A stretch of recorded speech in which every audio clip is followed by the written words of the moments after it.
नमस्कार प्यारे बच्चों, एक बार फिर से स्वागत है आप सबका आपके अपने इस ऑनलाइन प्लेटफॉर्म पर। कैसे हो आप सब? उम्मीद व आशा करते हैं कि सब स्वस्थ होंगे, मस्त होंगे और अपनी तैयारी को बहुत बेहतरीन तरीके से कर रहे होंगे। तो लास्ट क्लास में हमने विद्युत धारा के 2 प्रकार देखे थे। एक तो है दिष्ट धारा, डायरेक्ट करंट और दूसरा है अल्टरनेटिंग करंट यानी कि प्रत्यावर्ती धारा। हमने देखा कि दो जो दिष्ट धारा है उसकी फ्रीक्वेंसी वेरी नहीं करती, यानी कि फ्रीक्वेंसी 0 हर्ट्ज होती है। सबसे अच्छा जो बेनिफिट है दिष्ट धारा का वो ये है कि इसको संचित यानी कि स्टोर कर सकते हैं एज कंपेयर टू एसी। वहीं इसके अंदर जो कमी है इसका उत्पादन निम्न होता है और पारेषण और वितरण इतना आसान नहीं होता जितना एसी का आसान होता है। और साथ में डीसी है वो खतरनाक होती है एज कंपेयर टू एसी। वैसे तो देखो अगर आप सुरक्षा उपकरणों का प्रयोग या फिर ये कहें कि काम करते टाइम ध्यान नहीं रखोगे तो दोनों की दोनों ही खतरनाक है। चाहे कोई कम खतरनाक हो और कोई ज़्यादा खतरनाक हो। वो जब आप एसी थ्योरी और डीसी थ्योरी को पढ़ोगे ना तब आपको पता चलेगा कि ज़्यादा वोल्टेज पे कौन-सी ज़्यादा खतरनाक है। लेकिन फिलहाल हमें बेसिक जानकारी इनकी कलेक्ट करनी है क्योंकि आगे चलकर ये अपने आप में एक चैप्टर है जो आगे बहुत अच्छे से डिटेल से आएँगे। तो आज हम दिष्ट धारा, एसी धारा और फिर हम देखेंगे कि शुद्ध डीसी, स्पंदित यानी कि पल्सेटिंग डीसी और परिवर्तनीय डीसी कैसी होती है।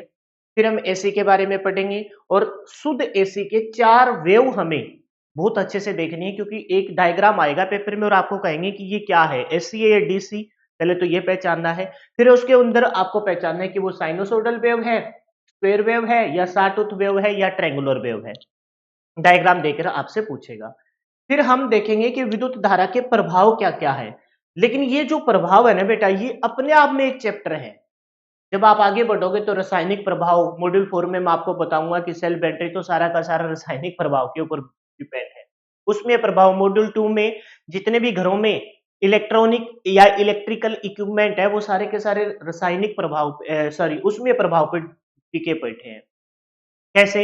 आपके घर में गीज़र चलता है, आपके घर में ये सोच लो कि प्रेस करते हैं जो इस्त्री चलती है ना? आपके घर में वो केतली है जो पानी को गर्म या चाय बनाने के काम आती है, वो सारे के सारे किसमें है? उसमें प्रभाव में है। फिर आप चुंबकीय प्रभाव, पूरी की पूरी मोटर, सारी की सारी मोटर ये चुंबकीय प्रभाव के ऊपर डिपेंड करती है। ठीक उसी प्रकार से बाकी जो है वो इंडिविजुअल चैप्टर है, तो हमें यहाँ क्योंकि हम विद्युत धारा के प्रभाव को देख रहे हैं, तो बस इनसे रिलेटेड 2-2 4-4 बातें हमें देख लेनी है कि इसके खोजकर्ता कौन है, किस प्रकार से वर्क करता है और फिर जब आगे चलकर जब हम इस इलेक्ट्रीशियन थ्योरी के डेप्थ में जाएँगे, तो इन सबको हम बहुत डिटेल से एक-एक यूनिट को बहुत अच्छे से 5-5 6-6 वीडियो में कवर करने वाले हैं। तो बस आज आपको जस्ट इंट्रोडक्शन के तौर पर पढ़ लेना है। जितना अब समझ में आए ना वो मोर देन इनफ है। ना समझ में आए तो आगे चलकर ये सारे चैप्टर आपके आने वाले हैं। ठीक है? तो स्टार्ट करेंगे अपनी क्लास को सरस्वती माता का नाम लेके, जय सरस्वती माँ। और हम पढ़ रहे हैं दिष्ट धारा। इंट्रोडक्शन के तौर पर मैं आपको बता चुका था कि दिष्ट धारा यानी कि डायरेक्ट करंट वह धारा जिसकी मान व दिशा, बेटा मान व दिशा दोनों क्या रहे? दोनों आपके नियत रहे। नियत मतलब फिक्स रहे, उनमें कोई वेरिएबल ना हो। जब अच्छा सबसे मोस्ट इंपॉर्टेंट बात यह है कि बेटा दिशा नहीं बदलनी चाहिए। अगर मान बदल भी जाता है तो मान बदलेगा, नहीं बदला तो शुद्ध डीसी और बदल जाएगा तो पल्सेटिंग डीसी जो आप नेक्स्ट पेज पे देखोगे। लेकिन दिशा तो किसी भी सूरत पर नहीं बदलनी चाहिए, वो क्या होनी चाहिए? नियत रहनी चाहिए। अगर बेटा दिशा बदलती है तो वो डीसी ना होकर क्या बन जाएगी? एसी बन जाएगी। डीसी ना होकर क्या बन जाएगी जी? एसी बन जाएगी। इसको संचित किया जा सकता है। अच्छा जो सबसे अच्छा जो बेनिफिट है वो ये है कि इसको संचित किया जा सकता है, इसको हम स्टोर कर सकते हैं। क्या कर सकते हैं जी? इसको हम स्टोर कर सकते हैं। स्टोर कर और फिर बाद में हम इसे प्रयोग में ला सकते हैं, इसको स्टोर हम कर सकते हैं। इसका उत्पादन निम्न, इसका उत्पादन क्या होता है बेटा? उत्पादन इसका निम्न है और पारेषण और वितरण भी क्या? पारेषण और वितरण भी एसी की तुलना पर इतना आसान नहीं है। इसका पारेषण और वितरण भी कठिन होता है। अच्छा कहां से प्रयोग प्राप्त करते हैं इसे? डीसी धारा को हम सेल से, बैटरी से व डीसी जनरेटर से प्राप्त करते हैं। सेल, बैटरी और डीसी जनरेटर से हम डीसी धारा को, प्रत्यावर्ती धारा को, सॉरी दिष्ट धारा को हम प्राप्त करते हैं। उपयोग कहाँ करते हैं? तो इलेक्ट्रोप्लेटिंग में। जब आपको रासायनिक प्रभाव में जब आप पढ़ोगे ना तो वहीं से आपका ये निकल के आएगा इलेक्ट्रोप्लेटिंग। और किस में करते हैं जी? बैटरी चार्जिंग में। किसमें करते हैं जी? बैटरी चार्जिंग में। जस्ट आपको रीड आउट करना है।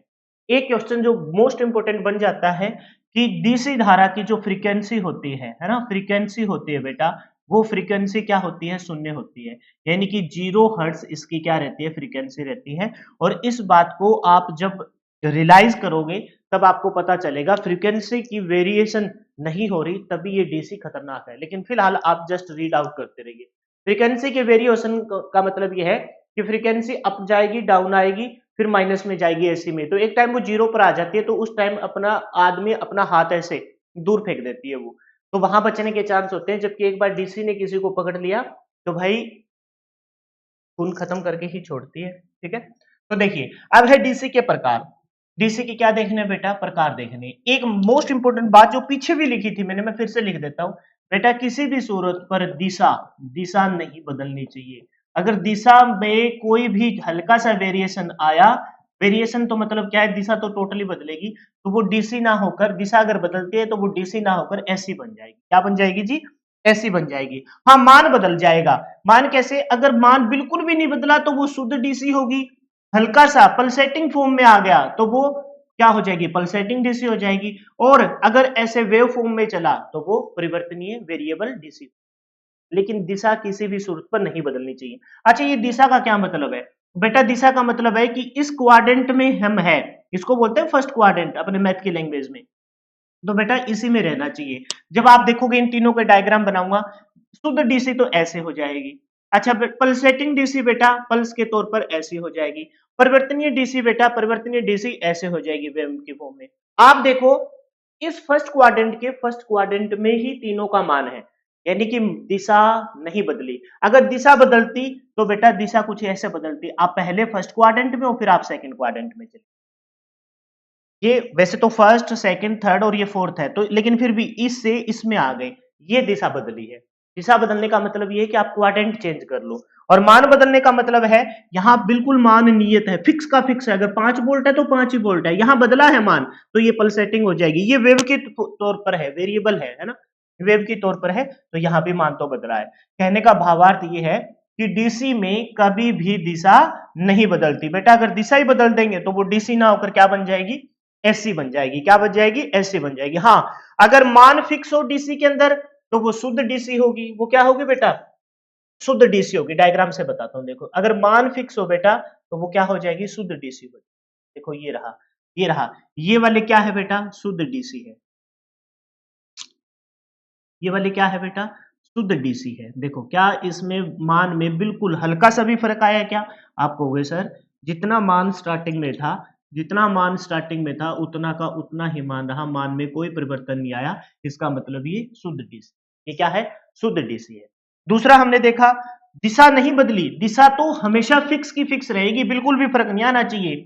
इसमें भी जब आप संबंधित बोल रहा हूं, संबंधित है ना डीसी को देखोगे, पल्सेटिंग डीसी को देखेंगे बेटा, दिशा नहीं बदलनी चाहिए। बस आपके किसमें मान में परिवर्तन आ जाएगा, मान में परिवर्तन आ जाएगा, मतलब पल्स के तौर पर आ जाएगी। किसके तौर पर आ जाएगी बेटा, पल्स के तौर पर आ जाएगी। देखो ये डीसी कौन सी हो जाएगी, पल्सेटिंग।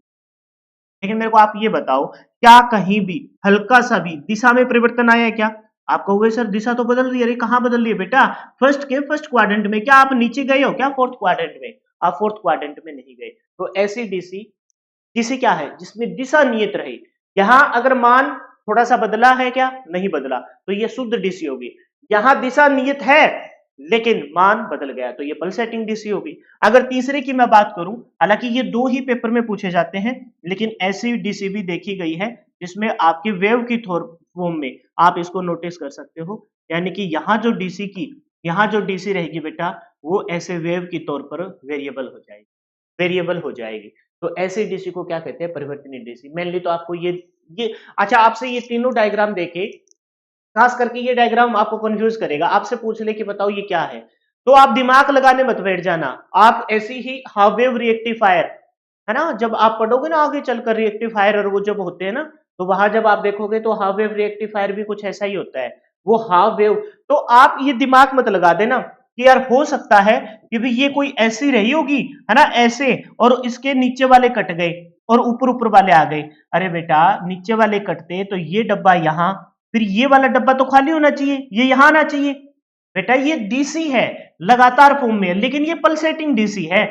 यहां दिशा का मान नहीं बदला, यहां भी नहीं बदला, यहां भी नहीं बदला, यहां भी नहीं बदला, तो आपसे ये डायग्राम देके आपसे पूछ लिया जाएगा कि ये क्या है, तो आप पहचान के बता दोगे ना कि दिशा का मान ना बदले तो वो क्या रहती है, दिशा का मान अगर वो ना बदले तो वो आपकी डीसी रहती है।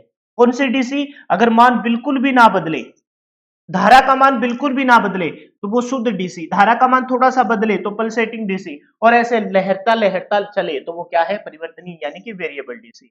मैं यहां लिख देता हूं, फिर इनके एग्जांपल लिखूंगा। यहां बताओ धारा का मान, बोलो धारा का मान क्या रहा है, धारा का मान सर फिक्स रहा है, नियत रहा है ना, धारा का मान क्या रहा है, फिक्स रहा है, नियत रहा है।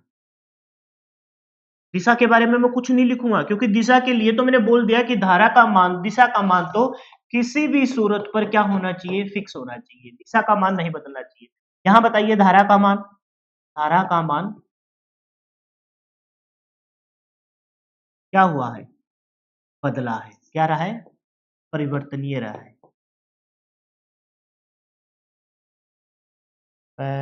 परिवर्तन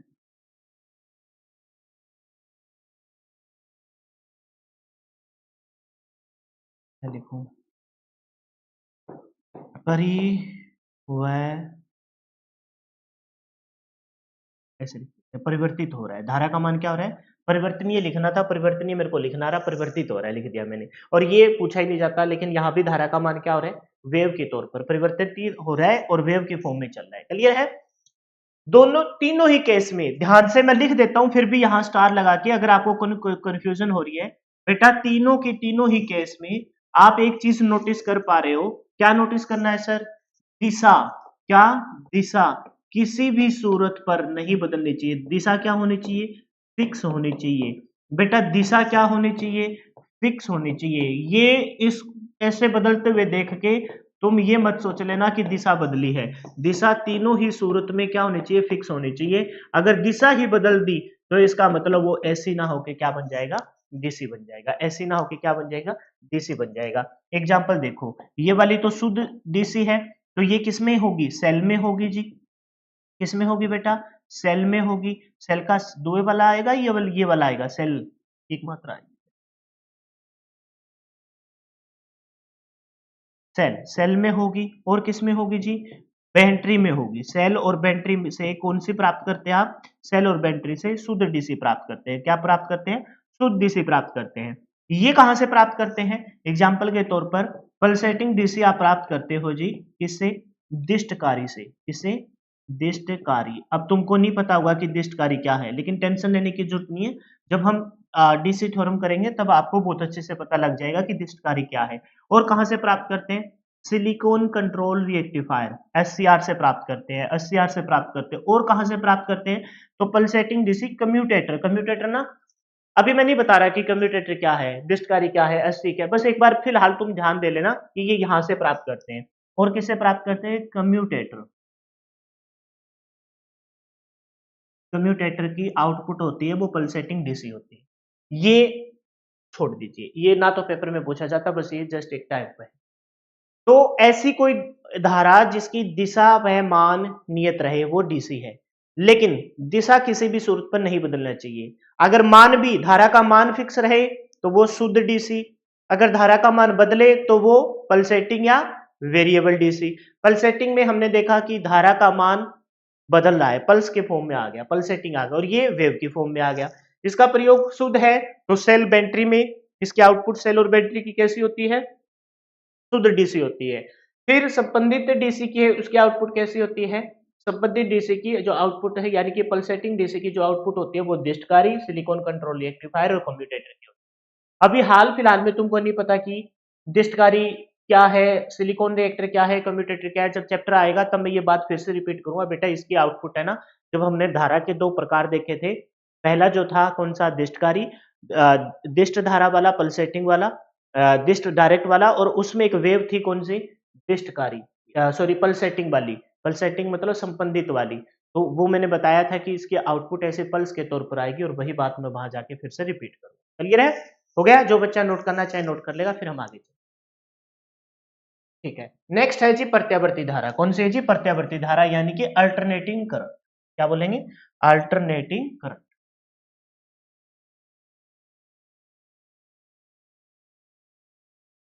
रेटिंग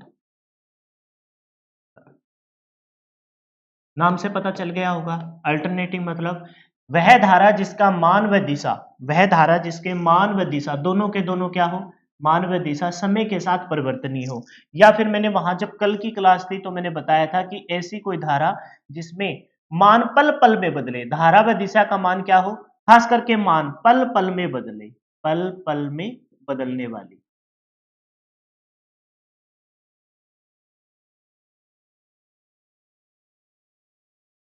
मान पल पल में बदलने वाला क्या होती है, ऐसी होती है, ऐसी होती है। मान है ना, धारा का जो मान है वो पल पल में बदले, उसे हम क्या कहेंगे, उसे हम कहेंगे जी ऐसी अल्टरनेटिंग। अच्छा, इसकी जो फ्रीक्वेंसी है बेटा वो कितनी होती है, इसकी फ्रीक्वेंसी आवृत्ति है वो 50 हर्ट्ज होती है। कितनी होती है जी, 50 हर्ट्ज। अपनी इंडिया की मैं बात करूं, इंडिया में तो होती है जी 50 हर्ट्ज। ये पेपर में पूछा गया है क्वेश्चन कि भारत की फ्रीक्वेंसी 50 हर्ट्ज है, तो बताइए यूएसए अमेरिका की फ्रीक्वेंसी कितनी है, 50 हर्ट्ज। बाकियों की हमें नहीं पढ़नी, हमें यहाँ कोई जीके थोड़ी ना करनी है। यूएसए की पेपर में आई है, इसको याद कर लेना। यूएसए की जो है बेटा वो 60 हर्ट्ज है। इंडिया वाली जो फ्रीक्वेंसी है वो प्लस माइनस 3% वेरिएशन करती है। प्लस माइनस कितना परसेंट वेरिएशन करती है, 3%। अब 3% 50 का जो 3% निकालेंगे तो 1.5 आएगा। कितना आएगा, 1.5। 100 का 3% होता है बेटा, 50 का 3% निकालेंगे तो कितना आ जाएगा, 1.5 आ जाएगा। तो इंडिया में जो फ्रीक्वेंसी है बेटा वो मिनिमम कितनी हो सकती है और मैक्सिमम कितनी होती है, दोनों आपको ध्यान रखना है। ये याद नहीं करना, ये तो हमने सिंपल सा कॉन्सेप्ट बना लिया। ये भी 3% है ना, फ्रीक्वेंसी वेरी कर सकती है। 50 हर्ट्ज की आती है, 50 का 3 हर्ट्ज से 1.5 रहेगा, तो मिनिमम कितनी हो सकती है भाई, 50 में से 1.5 घटा देंगे तो कितना आ जाएगा, 48.5 हर्ट्ज। 48.5 हर्ट्ज मिनिमम हो सकती है। मैक्सिमम कितनी होती है भाई, 50 में 1.5 को जोड़ देंगे तो कितना आ जाएगा, 51.5 हर्ट्ज मैक्सिमम हो सकती है। तो इंडिया में जो फ्रीक्वेंसी वेरी करती है वो 48 से 51.5% तक आपकी फ्रीक्वेंसी वेरी करती है। क्लियर है। तो ऐसी कोई ऐसी कोई धारा जिसके धारा के मान व दिशा पल पल में बदले, खास करके मान है वो पल पल में बदले, तो उसे क्या कहेंगे, उसे हम प्रत्यावर्ती धारा अल्टरनेटिंग करंट कहेंगे।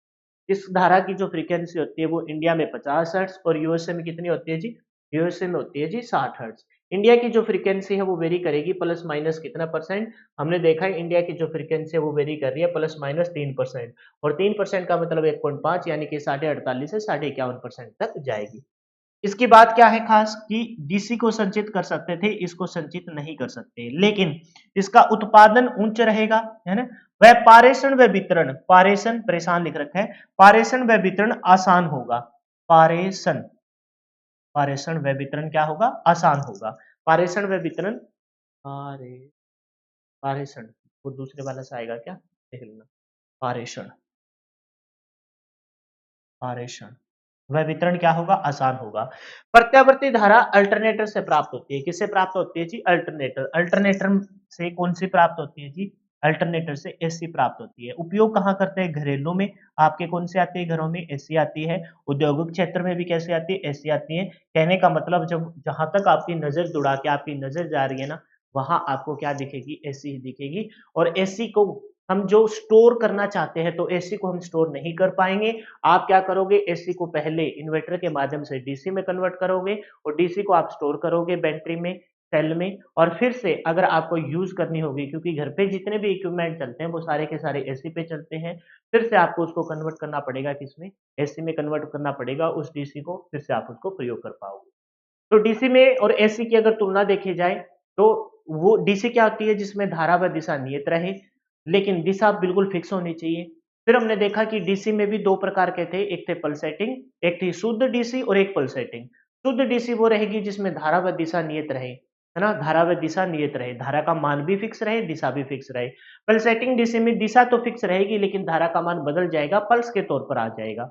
उस डीसी को, शुद्ध डीसी को हम सेल और बैटरी से प्राप्त करते हैं, जबकि पल्सेटिंग डीसी को हम डिस्टकारी, सिलिकॉन कंट्रोल रिएक्टिफायर और कम्यूटेटर की आउटपुट से प्राप्त करते हैं। तीन नाम ध्यान रखने, कौन कौन से, पहला तो नाम हो जाएगा क्या, पहला नाम हो जाएगा, सीक्वेंस में करो तो ठीक है, नहीं तो कोई बात नहीं, एक तो सिलिकॉन एससीआर, सिलिकॉन कंट्रोल रिएक्टिफायर, एक कम्यूटेटर, और एक कौन सा था, डिस्टकारी। डिस्टकारी, इन तीनों से हम प्राप्त करते हैं। फिर हमने एसी को देखा, एसी में हमने देखा कि जिसमें धारा व दिशा का मान परिवर्तनीय हो, और मान तो है वो पल पल में बदले, पल पल में बदले। कल हमने डायग्राम के माध्यम से भी देखा था कि मान है वो पल पल में बदले। कैसे बदलेगा पल पल में? जैसे मैं एक डायग्राम ये देखो, एक डायग्राम के माध्यम से समझते हैं भाई। धारा व मान देखो पल पल में बदले, धारा व मान क्या हो? पल पल में बदले। तो ऐसी वाली को क्या कहेंगे? ऐसी वाली वेव को हम ऐसी कहेंगे। धारा का मान बदल रहा है, देखो पल पल में कैसे? यहाँ वोल्टेज रहेगी, है ना, यहाँ वोल्टेज हो गई, और यहाँ हमने बताया कि ये टाइम हो गया, ये टाइम स्लोट हो गया। तो टाइम और वोल्टेज के ग्राफ पे हमने देखा कि टाइम के साथ यहाँ 1 सेकंड में मान बदला, 2 सेकंड में बदला, 3 सेकंड में बदला, 4 सेकंड में बदला, यानी कि मान आपका क्या है? पल पल में बदला है, और दिशा भी बदल रही है। इस क्वाड्रेंट से हम इस क्वाड्रेंट में जा रहे हैं, तो उस वाली ऐसी वाली वेव को क्या कहेंगे? ऐसी कहेंगे। इसकी जो आवृत्ति होती है वो 50 हर्ट्ज होती है, यूएसए में 60 हर्ट्ज होती है। इंडिया वाली जो है वो +-3%, यानी कि 48.5 हर्ट्ज से 51.5 हर्ट्ज तक ये वेरी करेगी। इसको संचित नहीं किया जा सकता, है ना, इसको स्टोर हम नहीं कर सकते। उत्पादन उच्च होता है, पारेषण व वितरण आसान होता है। प्रत्यावर्ती धारा हम अल्टरनेटर से प्राप्त करते हैं। किससे प्राप्त करते हैं जी? अल्टरनेटर।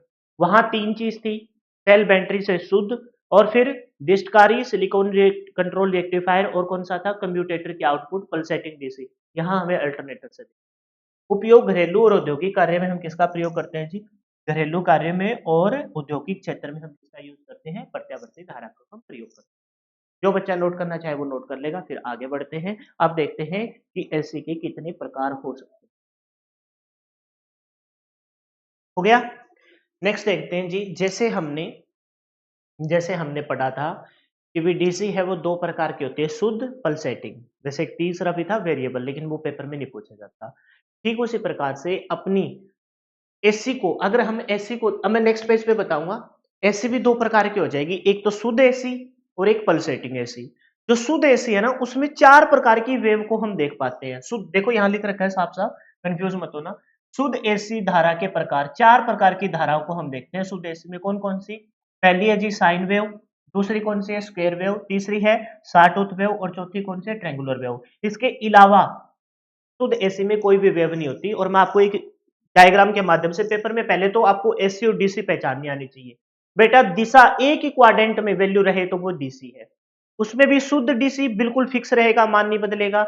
मान बदल जाए तो पल्सेटिंग हो जाए। ठीक है।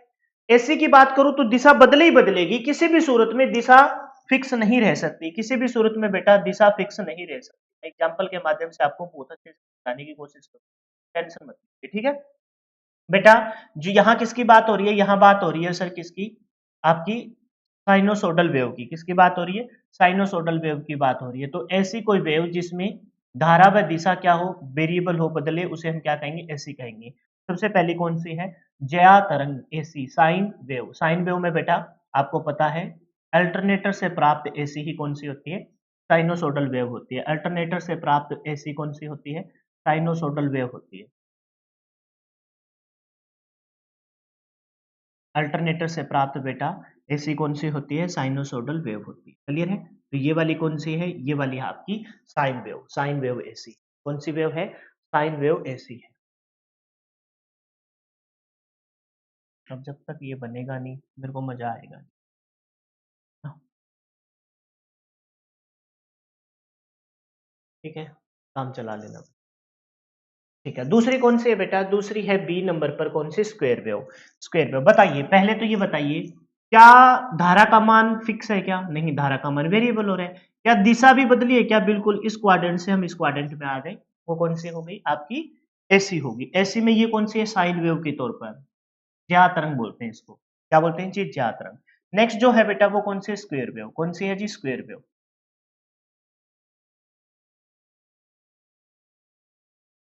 तो स्क्वायर कैसा बनता है सर? स्क्वायर ऐसा बनता है, हमें ध्यान है सर स्क्वायर कैसे बनता है।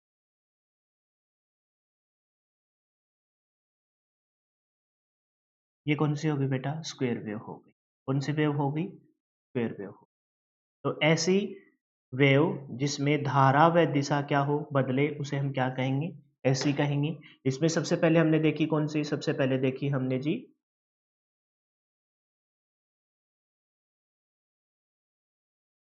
सबसे पहले हमने देखी sir sinusoidal wave. Sinusoidal wave. फिर हमने देखी स्क्वायर वेव। स्क्वायर वेव में क्या रहेगा? आप बताइए, धारा का मान फिक्स है क्या? धारा का मान कैसे फिक्स है? मान लेते हैं यहाँ 4 वोल्ट की एसी है, फिर 0 वोल्ट के आ गई, फिर -4 पे चले गई, फिर +4, फिर -4। धारा का मान तो बदला है। दिशा फिक्स है क्या? नहीं सर, पहले वो इस क्वाड्रेंट में, फिर इस क्वाड्रेंट में, फिर इस क्वाड्रेंट में, फिर इस क्वाड्रेंट में, यानी धारा व दिशा बदल रही है। तीसरी कौन सी है? शॉटूथ वेव। कौन सी है जी? शॉटूथ वेव। तो शॉटूथ वेव में हमें आरी के दांते के समान बनानी है, आरी दंत बोलते हैं इसे। किसके समान बनानी है जी? आरी के दांतों के समान बनानी है। उस वेव को हम क्या बोलेंगे? शॉटूथ वेव बोलेंगे। क्या बोलेंगे जी? शॉटूथ वेव बोलेंगे। तो आरी के दांते बनाता हूं, कोशिश कर। ठीक है जी, ऊपर ज्यादा हो गया, या फिर उसकी सहायता से बनाऊं, आरी के दांते के समान बना।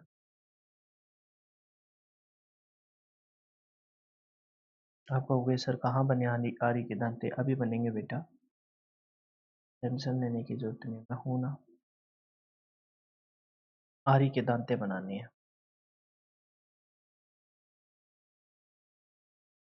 इसे लाइन सीधी होगी ना, इसका बेनिफिट ये हो गया, आरी के दांते बनाने।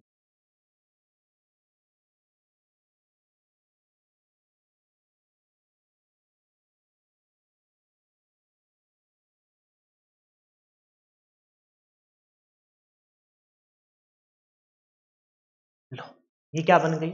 ये बन गई जी आरी दंत तरंग शॉटूथ वेव। आपसे पेपर में ना ये पूछा जाएगा, सबसे पहले तो ये पूछा जाएगा, क्या ये इनमें से कौन सी ऐसी है? तो आपको देखना है कि सर ऐसी वो होगी, ऐसी की मेन पहचान क्या है? मान भी बदले और दिशा भी बदले। दिशा बदलते ही तुम कह देना कि सर ये ऐसी है, दिशा बदलते ही तुम क्या कह दोगे? सर ये ऐसी में दिशा बदली, ऐसी है। दिशा बदली इस क्वाड्रेंट से ऐसी है। दिशा बदली इस क्वाड्रेंट से इस क्वाड्रेंट में, ऐसी है। ये कौन सी रहेगी? ये साइनसोइडल वेव रहेगी। क्या तरंग? ये कौन सी रहेगी? स्क्वायर। स्क्वायर बन जाए ना। स्क्वायर कैसा होता है? डब्बा, चारों दिशा बराबर हो। तो ये देखो, इसकी चारों दिशा बराबर है, इसकी भी चारों दिशा बराबर है, इसकी भी चारों साइड बराबर है, इसकी भी चारों साइड। हो सकता है मेरे से थोड़ा बहुत ऊपर नीचे हो गया हो, लेकिन आपको ध्यान रखना। फिर है कौन सी? त्रिभुजाकार। कौन सी है? त्रिभुजाकार। तो त्रिभुजाकार बनाते हैं। त्रिभुज बनानी है हमें। क्या बनानी है जी? त्रिभुज। त्रिभुजाकार में क्या बनानी है जी? त्रिभुज बनानी है।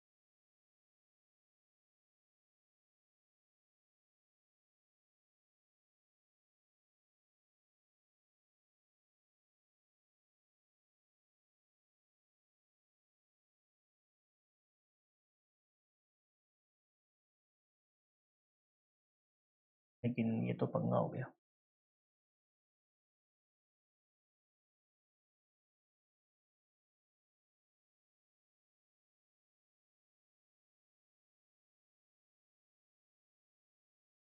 ये बात,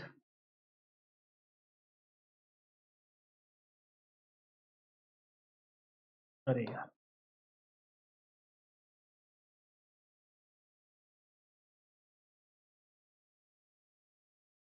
बन जाएगी।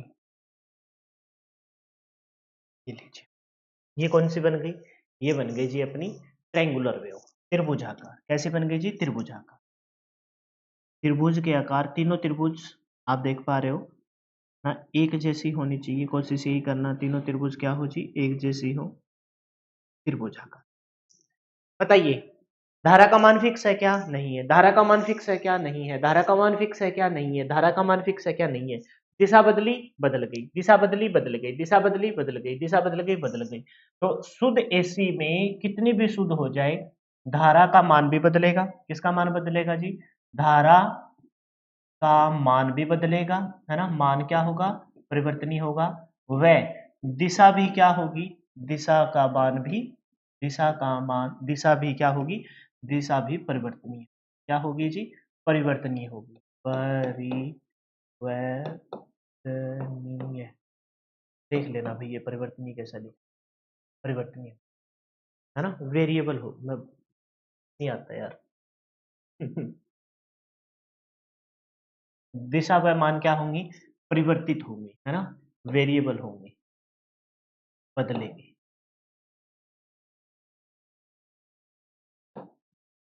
दिशा व मान क्या होंगे? बदलेंगे। समझ गए?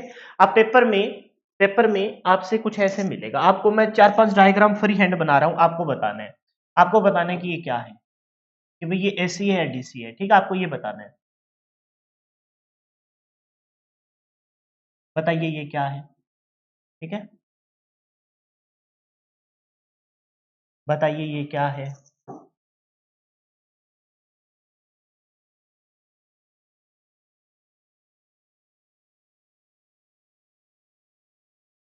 बताइए ये क्या है। बताइए ये क्या है। बताइए ये क्या है।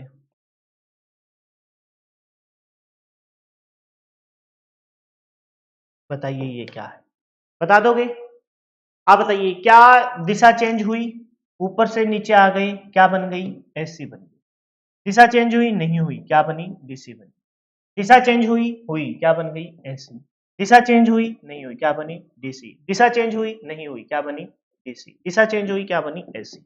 अच्छा ये क्या है, ये है दारी के दंत जैसे, तो क्या बन जाएगी, साटूथ। क्या बोलेंगे इसको, इसको बोलेंगे साटूथ। क्या बोलेंगे, साटूथ। साटूथ। ये क्या है, पल्सेटिंग डीसी। Pulsating DC. ये क्या है, स्क्वायर एसी। क्या है, स्क्वायर एसी। ये क्या है, वेरिएबल डीसी। क्या है ये, वेरिएबल डीसी, परिवर्तनीय डीसी। ये क्या है, शुद्ध डीसी, है ना, ये इंपॉर्टेंट है। प्योर डीसी है ये, क्या है, प्योर डीसी। ये क्या है, ये है ट्रेंगुलर, ट्रेंगुलर एसी। बोलो कहानी क्लियर हुई कि नहीं हुई। सर आप एक बात कह रहे थे, ये तो हमने देख लिया शुद्ध एसी है।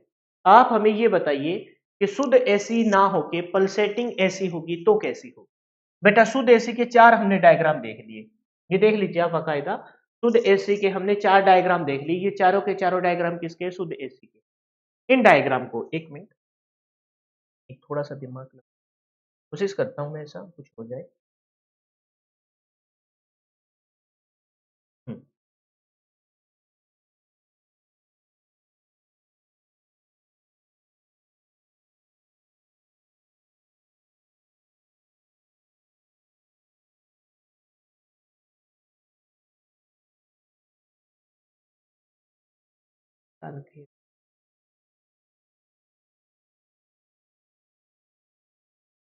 हाँ भाई तो पंगा हो जाएगा, मतलब गलत हो जाएगा।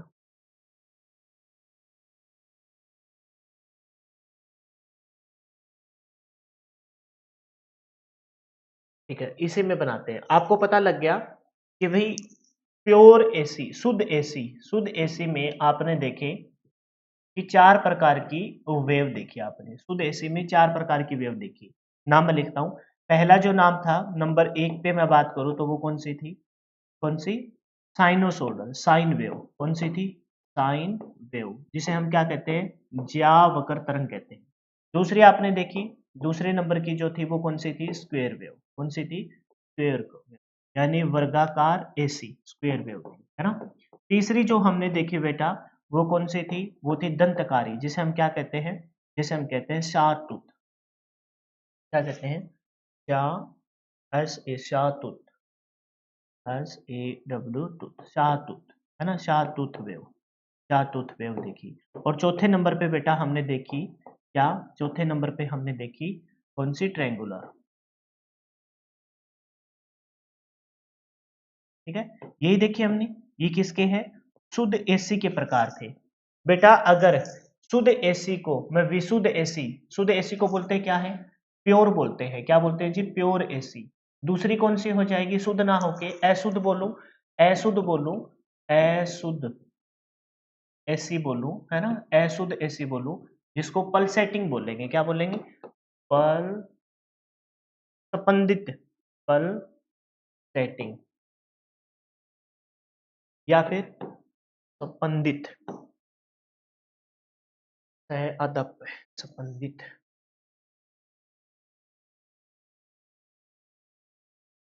स्पंदित ऐसी बोलूं, ठीक है, स्पंदित ऐसी बोलूं। तो स्पंदित ऐसी में साइन वेव जो थी, साइन वेव आपको पता है साइन वेव कैसी थी, साइन वेव कुछ इस प्रकार से, साइन वेव कुछ इस प्रकार से। बेटा यही साइन वेव आपकी यहां आके अशुद्ध एसी में कैसी हो जाएगी, कुछ इस प्रकार से हो।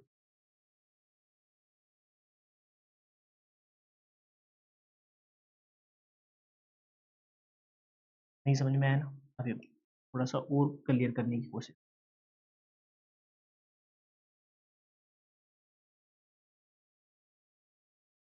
ये कौन सी बन गई? ये बन गई आपकी अशुद्ध पल्सेटिंग एसी। समझ गए मेरी बात को? यानी कि जो वेव है उनकी शेप बदल जाएगी। अगर मैं बात करूं जैसे, अगर मैं बात करूं स्क्वायर वेव में भी कुछ ऐसा ही होगा। साटूथ में जैसे मैं ट्रायंगल की बात करता हूं, मैं ट्रायंगुलर की बात करता हूं, तो बेटा कुछ ऐसे हो जाएगी।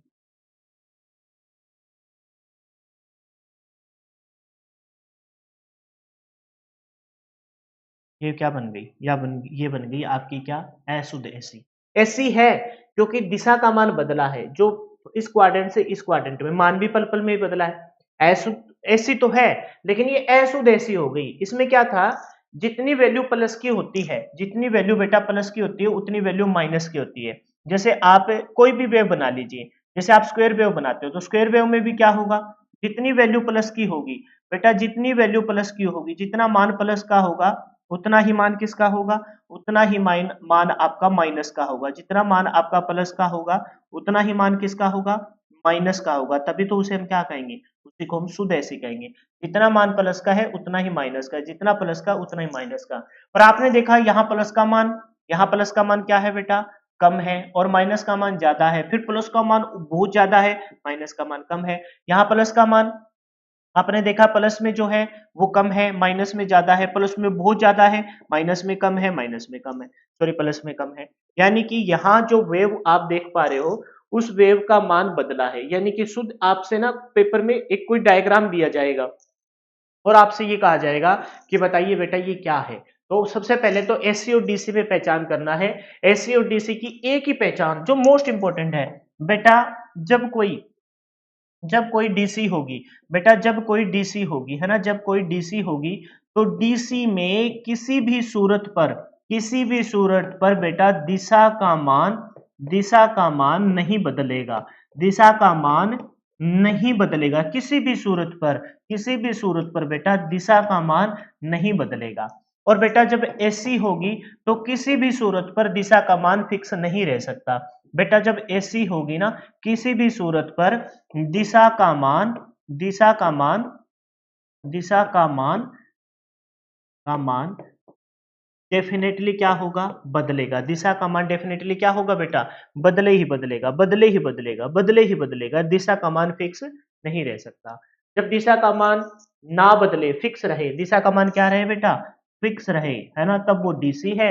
और दिशा का मान बदले, है ना, वेरिएबल हो, बदले, तो बेटा वो क्या है, वो आपकी एसी है। दिशा का मान बदले तो बेटा वो आपकी क्या है, वो आपकी एसी है। बस ये ध्यान रखना है। फिर हमने देख लिया sine wave, square wave, sawtooth wave, triangular wave. जितना मान शुद्ध में होगा, जितना मान प्लस में, उतना ही मान माइनस में। लेकिन बेटा जब अशुद्ध एसी होगी तो प्लस मान माइनस के मान में वेरिएबल आएगा ही आएगा, तो वो क्या हो जाएगी आपकी, वो हो जाएगी जी आपकी अशुद्ध एसी। क्या हो जाएगी, अशुद्ध। मेरे ख्याल से कहानी अच्छे से क्लियर हो गई। अब देखो जो हमने देखा था यहाँ कि भाई ये आते कहाँ से है, तो ध्यान रखना। आपको पता है एसी डीसी कहाँ से प्राप्त करते हैं, डीसी शुद्ध डीसी सेल वेव से प्राप्त करते हैं। और इसके अलावा हमने तीन अशुद्ध एसी डीसी में हमने तीन नाम पढ़े थे। एक था दिष्टकारी, दूसरा एससीआर और तीसरा था कम्यूटेटर। लेकिन एसी को हम अल्टरनेटर से प्राप्त करते हैं।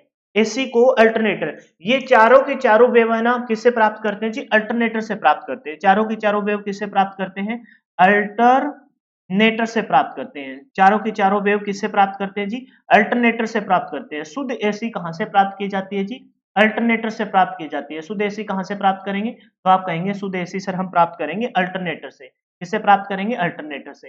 चाहे मैं इसकी बात करूं, चाहे मैं इसकी बात करूं, चाहे बेटा मैं इसकी बात करूं, और चाहे मैं इसकी बात करूं, कोई भी वेव हो वो हमेशा किससे प्राप्त होगी जी, अल्टरनेटर से प्राप्त होगी। कोई भी वेव हमेशा किससे प्राप्त होगी जी, अल्टरनेटर से प्राप्त होगी। यानी कि जितनी भी एसी की वेव है, चाहे वो कौन सी हो, साइनोसोडल वेव हो, चाहे वो कौन सी हो, चाहे बेटा वो कौन सी हो, आप कहोगे सर व स्क्वायर वेव हो, चाहे वो साटूथ वेव हो, चाहे वो ट्रायंगुलर वेव हो, हमेशा किससे प्राप्त होगी, अल्टरनेटर से प्राप्त होगी। लेकिन अगर मैं बात करूं अशुद्ध एसी की, किसकी बात करूं मैं बेटा, अशुद्ध एसी की, ये जो अशुद्ध एसी है ये बेटा किससे प्राप्त होगी, तो ध्यान रखेंगे ये प्राप्त होगी जी दोलन से, दोलित्र से। किससे प्राप्त होगी, दोलित्र से प्राप्त होगी। शुद्ध तो उससे प्राप्त होगी लेकिन ये किससे प्राप्त होगी? 2 लीटर से प्राप्त होगी, यानी कि अशुद्ध एसी आपकी 2 लीटर से प्राप्त होती है। इसके अलावा अशुद्ध एसी को बहुत कम ही देखा गया है, क्योंकि ज्यादातर आउटपुट आती है। वैसे तो देखो,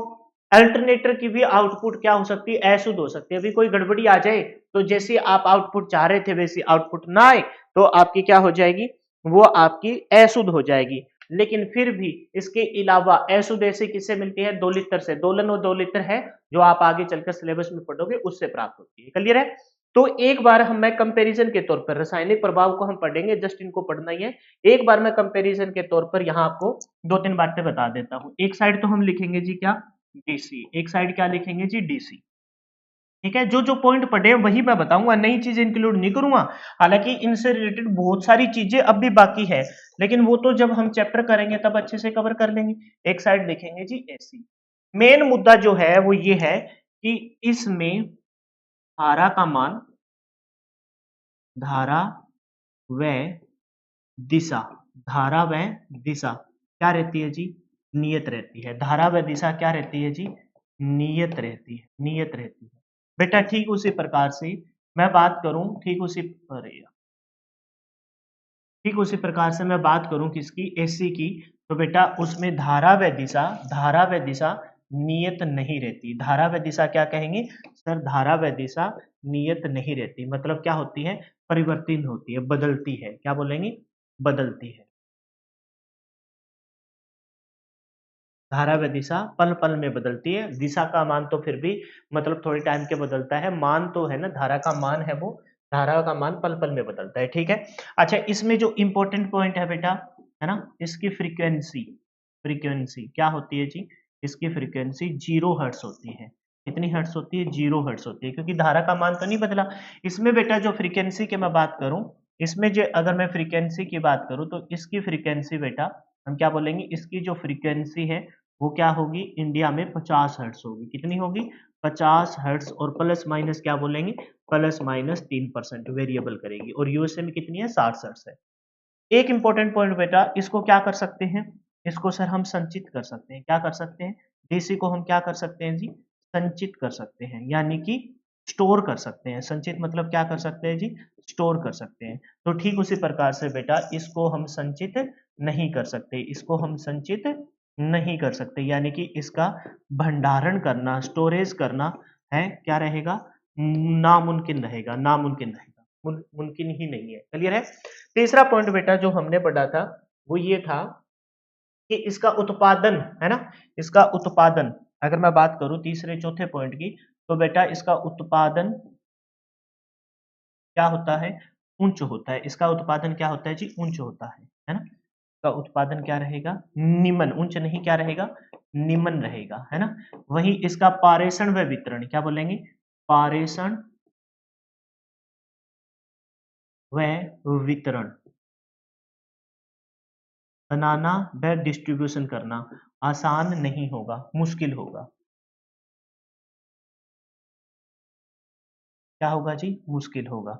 वहीं अगर मैं सेम के सेम पॉइंट को एसी में देखूं, सेम के सेम पॉइंट को अगर मैं एसी में देखूं तो इसका उत्पादन क्या होगा जी?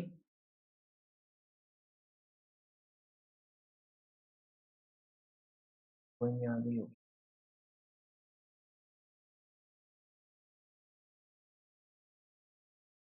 ठीक है, अगर मैं एसी की बात करूं तो इसका उत्पादन क्या होता है? उच्च होता है। और पारेषण और वितरण भी क्या होता है जी? आसान होता है। इसका उत्पादन क्या होगा? उच्च होगा। बहुत ज्यादा मात्रा में हम इसको प्रोडक्शन कर सकते हैं। और इसका पारेषण व वितरण क्या होगा जी? आसान होगा। किसके कंपैरिजन में? डीसी के कंपैरिजन। ये बेटा कितने प्रकार की थी? हमने देखा कि ये 2 प्रकार की थी। कितने प्रकार की थी? डीसी 2 प्रकार की थी। डीसी कितने प्रकार की है? प्रकार की बात करूं तो बेटा इसके जो प्रकार थे वो 2 थे। कौन कौन से? एक तो थी जी शुद्ध, और एक थी क्या? विशुद्ध, जिसको हम बोलते हैं, शुद्ध को क्या बोलते हैं? प्योर। और एक इसमें क्या थी? संबंधित, यानी कि जिसको हम क्या बोलेंगे? पल्सेटिंग। ये 2 ही हमें मेनली, वेरिएबल को नहीं देखना बेटा। ये किससे प्राप्त होती है? सेल से प्राप्त होगी, सेल से। और किससे प्राप्त होगी? बेंट्री से।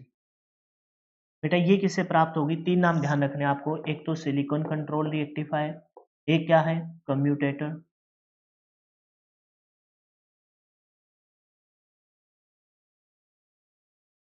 और एक क्या है जी? एक है आपका क्या? एक नाम और बताइए क्या था इसमें, क्या थे इसकी मैं बात करूं बेटा, तो इसको हमने चार प्रकार का देखा, शुद्ध में हमने चार प्रकार का देखा। शुद्ध वाले को ही लिख रहा हूं मैं, शुद्ध एसी को लिख रहा हूं। शुद्ध एसी को हम मैं चार प्रकार का देख रहा था। एक तो देख रहा था जी क्या? ज्या तरंग, जिसको हम बोलते हैं साइन वेव, है ना। एक देख रहा था वर्गाकार तरंग, जिसको हम क्या बोलते हैं? Square wave. एक हमने देखा दंतकारी, जिसको हम क्या बोलते हैं? सातुत। एक हमने देखा जी क्या? ट्रायंगुलर, यानी कि त्रिभुजाकार।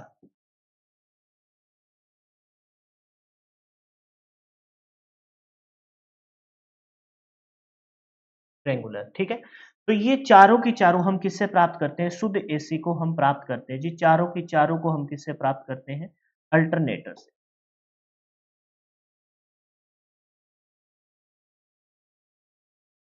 अल्टरनेटर से। जबकि अशुद्ध को, है ना, अशुद्ध को हम किससे प्राप्त करते हैं जी? अशुद्ध को हम प्राप्त करते हैं जी किससे? 2 लीटर से। 2 लीटर से प्राप्त करते हैं। बोलो कहानी क्लियर हुई कि नहीं? अच्छा, इसमें सिलिकॉन कंट्रोल रिएक्टिफायर, कम्यूटेटर, और क्या था? वो था जी क्या? बोलो क्या था? बता दो। क्या था? दिष्टकारी। क्या था जी? दिष्टकारी। दिष्टकारी। तो इन चार से हम इसे, इस तीन से हम इसे प्राप्त करते हैं। तो ये थी कहानी जी किसकी? एसी और डीसी की कहानी थी जी, एसी और डीसी की। होप सो एक क्वेश्चन यहां से बनेगा, उस क्वेश्चन को आप पिकअप करके अटेम्प्ट कर जाओगे, ऐसी मैं आपसे उम्मीद करता हूं, है ना। डायग्राम से रिलेटेड आएगा, फ्रीक्वेंसी से रिलेटेड आ सकता है, या फिर आपसे ये पूछा जा सकता है पहचान करके कि भाई ये एसी है या डीसी है, ये एसी है या डीसी है। ऐसा एक क्वेश्चन आपको डेफिनेटली पेपर में देखने को मिलेगा। तो मेन मेन ये पॉइंट थे जो मैंने यहाँ आपको अच्छे से कवर करवा दिए। अब देखेंगे जी विद्युत धारा के प्रभाव, विद्युत धारा के प्रभाव, और उनको जस्ट रीड करना है। और मैं एक बार चाय की उसकी ले लेता हूँ उसके बाद में। देखिए नेक्स्ट जो पॉइंट है वो कौन सा है? विद्युत धारा के प्रभाव। जस्ट रीड करना है, क्योंकि मैंने पहले ही बता दिया था कि कंप्लीट चैप्टर आएंगे विद्युत धारा के जो प्रभाव है उनसे रिलेटेड, आपके कंप्लीट चैप्टर आएंगे। तो कौन कौन से प्रभाव है? पहले है रासायनिक प्रभाव, केमिकल रिएक्शन, फिर है उसमें प्रभाव हीटिंग इफेक्ट, फिर है चुंबकीय प्रभाव, मैग्नेटिक इफेक्ट, फिर है गैस आयनीकरण प्रभाव यानी कि गैस इफेक्ट, फिर है किरण यानी कि रेज इफेक्ट, फिर है झटके का प्रभाव जो हम इंसान के ऊपर फील करते हैं। जो बच्चा नोट करना चाहे साथ साथ नोट कर लेगा। सबसे पहला कौन सा है? रासायनिक प्रभाव। सबसे पहला कौन सा है? रासायनिक प्रभाव। इससे रिलेटेड दो चार मोस्ट इंपोर्टेंट पॉइंट यहाँ मैंने लिख रखे हैं, बाकी ये कंप्लीट चैप्टर आएंगे, मैंने पहले ही बता दिया। पढ़ के देखिए, क्योंकि यहाँ मैं समझाने में बैठ गया ना तो आपको समझ में नहीं आने वाला। एक तो किसी चीज को मैं कम से कम 4 से 5 घंटे में एक्सप्लेन करूं, और किसी चीज को 5 से 6 मिनट में एक्सप्लेन करूं, तो मेरे ख्याल से आप भी समझदार हो कि यहाँ इसको अच्छे से डिटेल से मैं यहाँ कहानी बताने लग जाऊं तो फिर कोई फायदा नहीं है, क्योंकि ये ऑलरेडी मैंने बता दिया कि कंप्लीट चैप्टर आएंगे। पढ़ के देखिए, जब किसी अम्लीय या जारीय विलयन, आपको पता है अम्लीय और जारीय विलयन की पहचान इसके पीएच मान से होती है। जब किसी अम्लीय व जारीय विलयन में से विद्युत धारा का प्रभावित किया जाए, किसको प्रभावित किया जाए बेटा? विद्युत धारा, क्योंकि रासायनिक केमिकल में अंदर तो अम्ल लेंगे या जार लेंगे किसी बीकर में और विद्युत धारा का प्रभावित किया जाए, तो ये विलयन अपने आयनों में विभक्त हो जाता है, आयन बन जाते हैं, धनायन ऋणायन, वो बाद की बातें हैं। तो कोई एक किसी विलयन लेना है हमें, या तो अम्लीय विलयन लेना है या जारीय विलयन लेना है, वो डिपेंड करेगा कि हमें काम क्या करवाना है, और उसमें विद्युत धारा को पास करवाया जाए। विद्युत धारा को, जैसे हम 1 एम्पियर की डेफिनेशन पढ़ रहे थे ना, silver nitrate AgNO3, silver nitrate के घोल में जब विद्युत धारा की एक निश्चित मात्रा को गुजारा जाए तो उस घोल के अंदर 0.001118 ग्राम चांदी एकत्रित हो जाती है। तो उस धारा का मान जो हमने गुजारा वो 1 एम्पियर है, पढ़ा था ना। तो जो धारा गुजारेंगे अम्लीय जारीयन में तो आयन में विभक्त हो जाएगी, ठीक है, और यही प्रभाव क्या कहलाएगा, रासायनिक प्रभाव कहलाएगा। बेटा मोस्ट इंपोर्टेंट है, पेपर में पूछा नहीं गया, इस प्रभाव की खोज किसने की है, माइकल फेराडे ने किया, और इसी से फेराडे लॉ भी निकलेगा, है ना, माइकल फेराडे ने किया है, फेराडे लॉ भी निकलेगा। तो रासायनिक प्रभाव की खोज किसने की है, माइकल फेराडे ने। किसने किया जी, माइकल फेराडे ने। रासायनिक प्रभाव का कार्य करने वाली युक्तियां विद्युत ऊर्जा को रासायनिक ऊर्जा में तथा रासायनिक ऊर्जा को विद्युत ऊर्जा में बदलती है। मोस्ट इंपोर्टेंट लाइन है ये, पेपर में पूछी भी गई है, ठीक है, लेकिन ये सब कुछ आगे डिटेल से आएगा।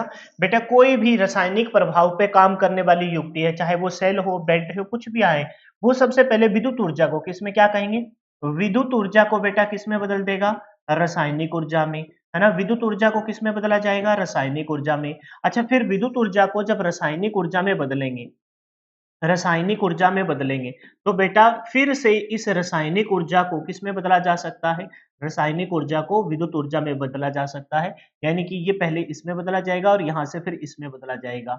फिर इसी में अगर बदल विद्युत ऊर्जा से सिर्फ रासायनिक ऊर्जा में बदला जाए तो वो प्राथमिक सेल होते हैं, लेकिन विद्युत ऊर्जा से रासायनिक ऊर्जा में बदल के फिर से रासायनिक ऊर्जा से विद्युत ऊर्जा में बदल दिया जाए तो वो द्वितीय सेल होते हैं, है ना, लिथियम ऑक्साइड बैटरी ऐसा आएगा। मैं सब कह रहा हूं ना, एक एक चीज बहुत डिटेल से आएगी, लेकिन फिलहाल तुमको जस्ट इंट्रोडक्शन के तौर पर पढ़ लेना है कि जब किसी विलयन, विलयन कौन सा, अम्लीय जारीय से विद्युत धारा को गुजारा जाए तो ये विलयन आयनीकृत हो जाता है, आयन बन जाते हैं। इस प्रभाव की खोज माइकल फेराडे ने की थी। इस प्रभाव के तहत हम विद्युत धारा को रासायनिक धारा में बदलते हैं और रासायनिक धारा को फिर से विद्युत धारा में बदल सकते हैं। उपयोग कहाँ करते हैं, तो विद्युत लेपन में, परत चढ़ाने में करते हैं जी, है ना, कैपेसिटर में इसका प्रयोग किया जाता है, कैपेसिटर में इसका प्रयोग किया जाता है, और धातु के शुद्धिकरण, है ना, निष्कर्षण बोलते हैं इसको, मतलब धातु में प्योर धातु, धातु के अंदर अशुद्धियां आती है उसको निपटारा करने के लिए इसका किया जाता है शुद्धिकरण में और निष्कर्षण। शुद्धिकरण तो वो हो गया कि अशुद्धि को निकालना, निष्कर्षण होता है किसी दो धातुओं को अलग कर देना। मतलब आप चाहते हो, जैसे ऐसे समझो पानी के अंदर मिट्टी हो तो पानी को अलग कर दो और मिट्टी को अलग कर दो, ये निष्कर्षण हो गया एक प्रकार का। तो शुद्धिकरण तो क्या होता है, प्योर चीज निकालना किसी धातु में से, उसी के अंदर से अशुद्धि को निकालना, और निष्कर्षण क्या होता है कि किसी धातु को ही हम निकाल लें बाहर, ठीक है। तो रासायनिक प्रभाव केमिकल रिएक्शन में चार पांच मोटे मोटे पॉइंट हमने देख लिए। किसी भी में अम्लीय जारीय विलयन लेंगे, उसमें से विद्युत धारा को गुजारेंगे तो आयनीकृत हो जाएगा। इसकी खोज माइकल फेराडे ने की। इसमें विद्युत धारा को रासायनिक धारा, रासायनिक धारा को विद्युत धारा में बदल सकते हैं। हालांकि विद्युत को रासायनिक में बदलेंगे वो प्राथमिक सेल होगा, और ये दोनों काम कर दे, विद्युत को रासायनिक, रासायनिक से विद्युत, वो द्वितीय सेल होता है। इसका प्रयोग हम मेनली किसमें करते हैं, मेनली हम करेंगे विद्युत लेपन में, इलेक्ट्रोप्लेटिंग में करेंगे, मेन तो ये है। फिर कैपेसिटर में इसका प्रयोग होता है, धातु के शुद्धिकरण और निष्कर्षण में इसका प्रयोग किया जाता है। क्लियर है। नेक्स्ट है जी कौन सा, विद्युत धारा का उष्मीय तापीय प्रभाव। पूरा का पूरा एक पूरा लंबा चैप्टर, लंबी चौड़ी कहानी है ना। Heating effect of electric current, क्या बोलेंगे, विद्युत धारा का उष्मीय प्रभाव या तापीय प्रभाव। उष्मा पैदा करता हो, उष्मा मतलब थर्मल, थर्मल एनर्जी, थर्मल मतलब जो उष्मा या तापीय प्रभाव को बताती हो ना, ठीक है। इस प्रभाव की खोज किसने की थी, जूल ने की थी, और जूल अपनी किसकी यूनिट है, उष्मा की ही एक यूनिट है। रासायनिक प्रभाव की खोज किसने की, माइकल फेराडे ने। उसमें प्रभाव की खोज किसने की, जूल ने। किसने की, जूल ने। इसके अनुसार विद्युत धारा प्रतिरोध के कारण उष्मा उत्पन्न करती है। किसके कारण पैदा करती है, प्रतिरोध। क्योंकि देखो प्रतिरोध क्या है, धारा के प्रभाव में बाधा है, क्या बोलेंगे, धारा के प्रभाव में, बेटा धारा के प्रभाव में जो बाधा उत्पन्न करता है, धारा के प्रभाव में जो बाधा उत्पन्न करता है उसे हम क्या कहते हैं जी, प्रतिरोध कहते हैं। एक्चुअल में प्रतिरोध है ना, वो निष्क्रिय एलिमेंट है, निष्क्रिय अवयव है। निष्क्रिय का मतलब क्या होता है, एक तो होता है सक्रिय, सक्रिय वो होता है जो आपको एनर्जी दे, निष्क्रिय वो होता है जो ना एनर्जी दे ना एनर्जी ले। जबकि प्रतिरोध में एक और आगे गुण है, ये निष्क्रिय तो है ही है, ना तो एनर्जी देता है ना एनर्जी लेता है, ये एनर्जी को नष्ट करता है। कौन सी एनर्जी को, धारा को उष्मा के तौर पर नष्ट करता है। धारा को क्या कर देगा, धारा के प्रवाह में बाधा डालेगा और धारा को बेटा, धारा को ना उष्मा के तौर पर, धारा को किसमें बदल देगा, उष्मा के तौर पर, हीटिंग इफेक्ट बन जाएगा, उष्मा के तौर पर क्या करता है जी, नष्ट करता है। तभी तो ये पढ़ा गया ना कि विद्युत धारा का उष्मीय तापीय प्रभाव।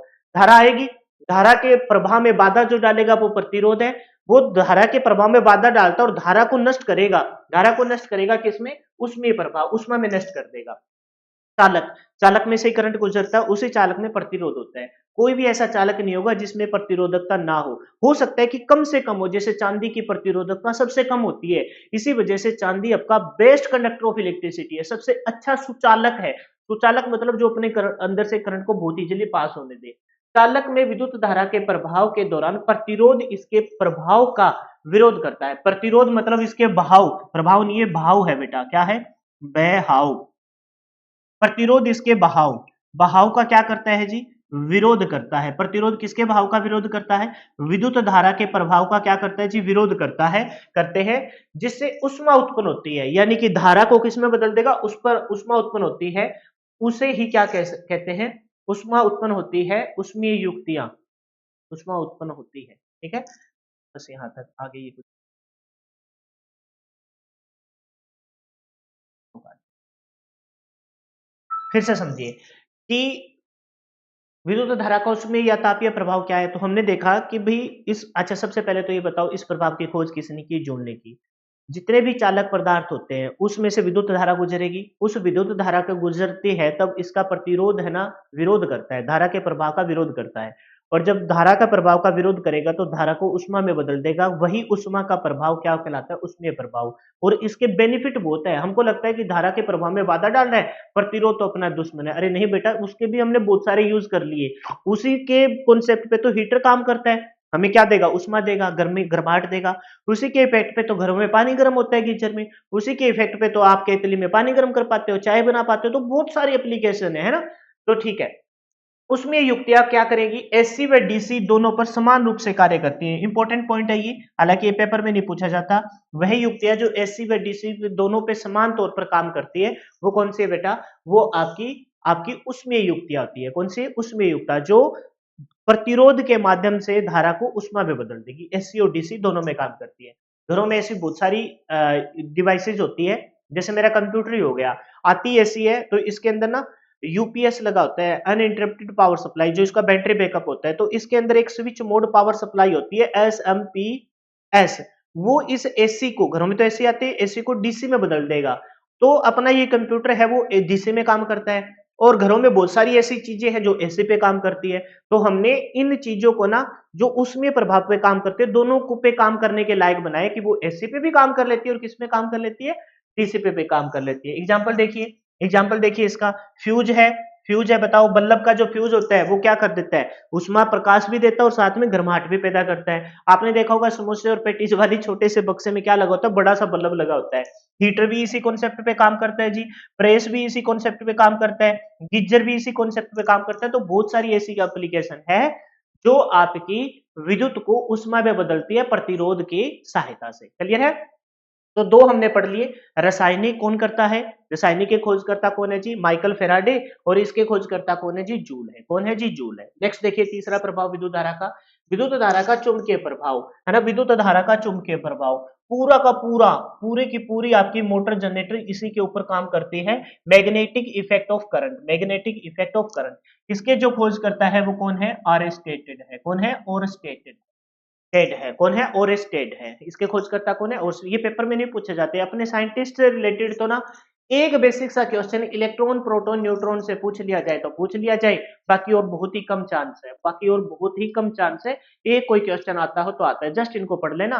तीन चार तो नाम है उसके, क्या थे, सबसे पहले रासायनिक प्रभाव देखा, फेराडे थे, फिर जूल थे, और ये आर्स्टेड है। कौन है, आर्स्टेड। इसके अनुसार जब किसी चालक में से विद्युत धारा, कोई भी एक चालक तार है, चालक तार में विद्युत धारा के प्रतिरोध क्या करता है, प्रतिरोध विद्युत धारा को उष्मा में बदलता है, और वो बन गया उष्मीय प्रभाव। यहाँ चुंबकीय देखो, इसके अनुसार जब किसी चालक में विद्युत धारा प्रभावित की जाती है तो चुंबकीय प्रभाव, चुंबकीय क्षेत्र उत्पन्न होता है।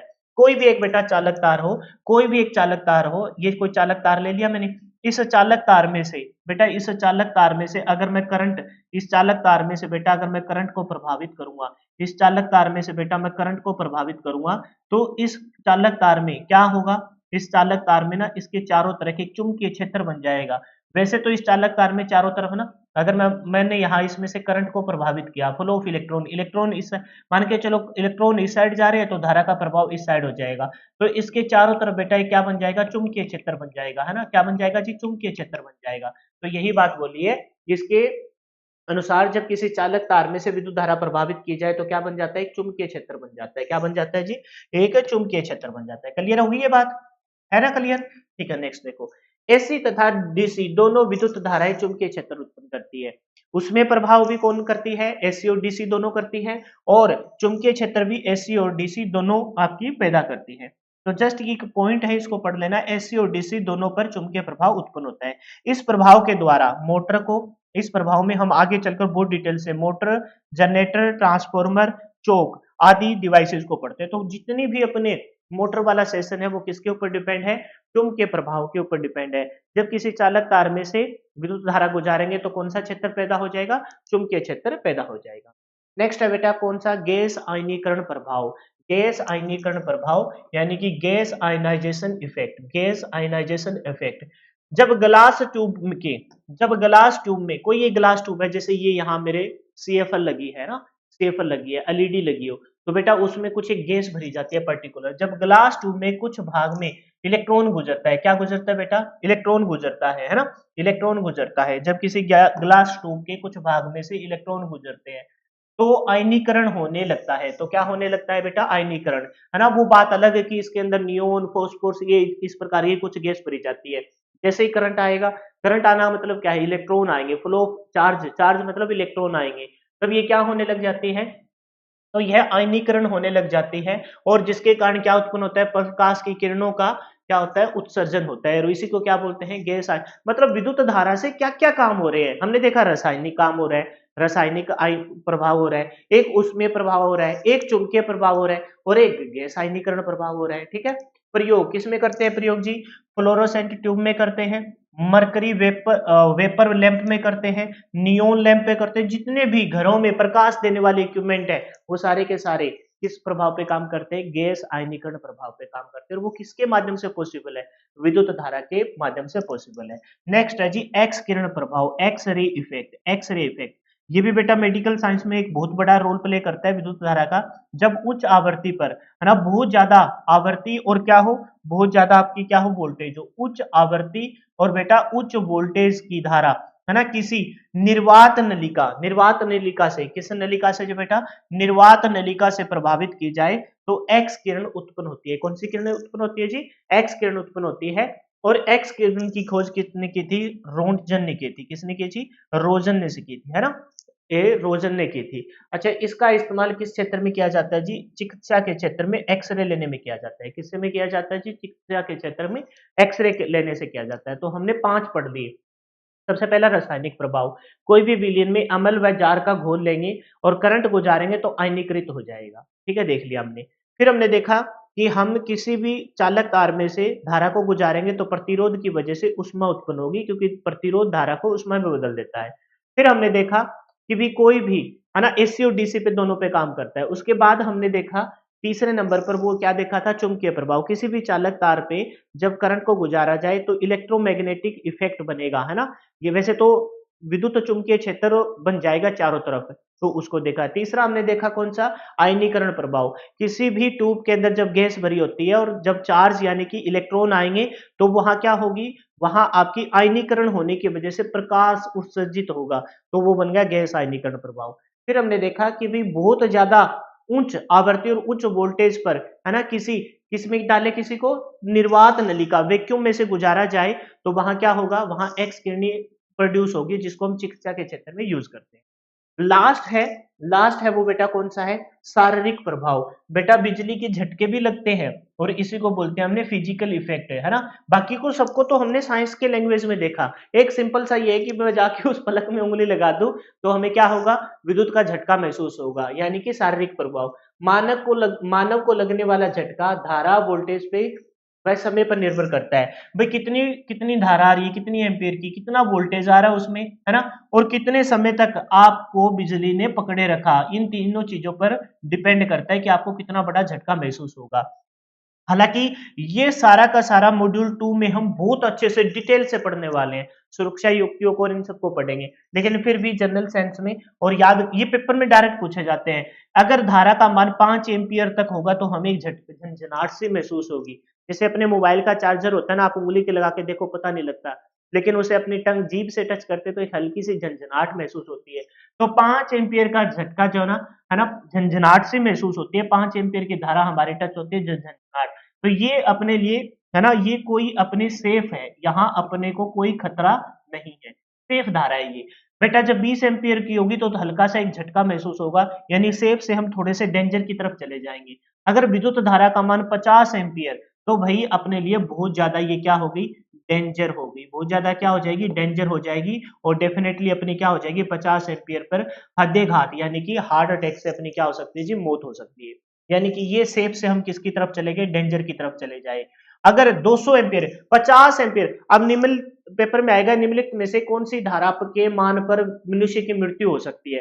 बेटा ध्यान रखना कि जब 50 एम्पीयर पर निश्चित मौत है, तो 50 एम्पीयर से आगे जितने भी मान की हो, 60 की हो, 90 की हो, बेटा 120 की हो, 200 की हो, मैं कहूँ 400 एम्पीयर की हो, बेटा जब 50 पे मौत है तो डेफिनेटली इस पे आगे के कौन सा आप बच जाएंगे, कौन सा आप अवतार लेंगे, बेटा डेफिनेटली मौत होगी। तो हमें देखना है कि जिसका मान ज्यादा से ज्यादा हो, जैसे मैं आपसे ये कहूं, और जानबूझ के ना एग्जामिनर कंफ्यूज करके ना ऐसी चीजें देता है, देखो कैसे वो कहेगा निम्नलिखित में से किस धारा पर इंसान की मृत्यु हो संभव है। तो पहला ऑप्शन दे दिया 40 एम्पियर माइक्रो एम्पियर की धारा, है ना। दूसरा ऑप्शन दिया 50 माइक्रो एम्पियर की धारा, है ना, मिली एम्पियर की धारा, माइक्रो नहीं मिली है। फिर तीसरा ऑप्शन दिया बेटा 60 मिली एम्पियर की धारा, और चौथा ऑप्शन दिया इनमें से कोई नहीं। ये नहीं बोला कि ये सभी। तो बेटा हमें पता है कि 40 पे तो संभावना है, मौत तो हो सकती है, लेकिन 50 पे श्योर है और 60 पे, तो बेटा हमें ज्यादा से ज्यादा जिसकी वैल्यू मैक्सिमम है वो चूज करना है। मान के चलो यहाँ 70 एम्पियर होता है, क्या होता है 70, बेटा मौत तो 50 पे भी है, 60 पे भी है, 70 पे है, तब हमारा जो उत्तर होता है वो कितना एम्पियर होता है, 70 एम्पियर। मतलब हमें ज्यादा मान वाले को चूज करना है, ज्यादा मान वाले को क्या करना है बेटा, चूज करना है।